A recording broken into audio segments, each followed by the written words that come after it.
You're sitting at a table. The meal is over. The waiter approaches, and without thinking, you start stacking plates. You pass glasses forward. You make space. No one asked you to. No one expects it. Yet your body moves first, before thought. And later, a quiet question lingers. Why do I always do that? On the surface, it looks simple. You're being polite, helpful, considerate. But this behavior isn't random. You notice it most when you're out with others, friends, family, people you want to feel comfortable around. Your hands move automatically, as if stillness would be wrong. You don't want to be a burden. You don't want to just sit there. You don't want to take up space without contributing. So you help. Not loudly, not for praise, quietly, almost invisibly. And if the waiter says, "Oh, you don't have to," you smile, but you still feel a strange relief for having done it anyway. This habit follows you elsewhere. You tidy shared spaces that aren't yours. You smooth tension in conversations. You step in before someone struggles. And afterward, you might feel tired without knowing why. This isn't about plates. It's about something deeper. How your nervous system learned to exist around other people. Here's the important reframe. You don't help because you're overly nice, and you don't help because you're insecure. You help because your brain learned that being useful creates safety. At some point, being passive didn't feel neutral, it felt risky. So your system adapted. Helping became a way to regulate the room, to reduce friction, to quietly earn your place. This is not a flaw. It's a learned strategy.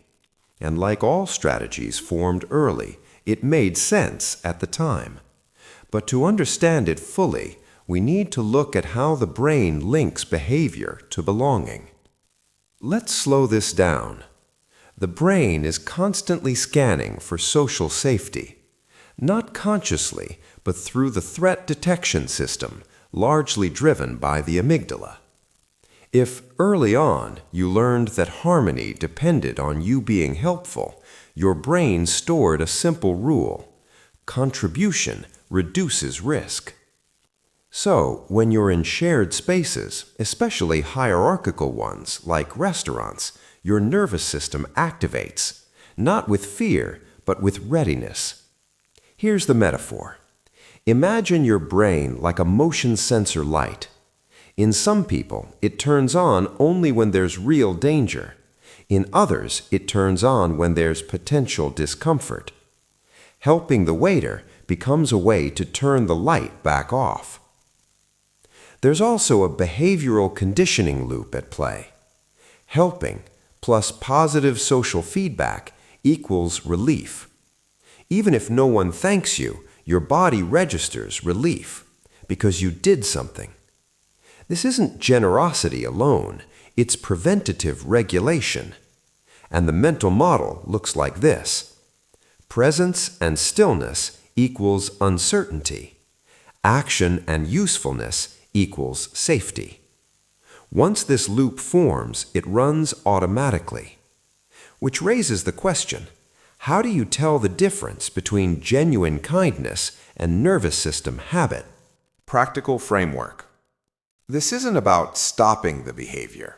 It's about understanding it and choosing it consciously. Here's a grounded, psychology-based framework. Step 1. Notice the urge before the action. What to do?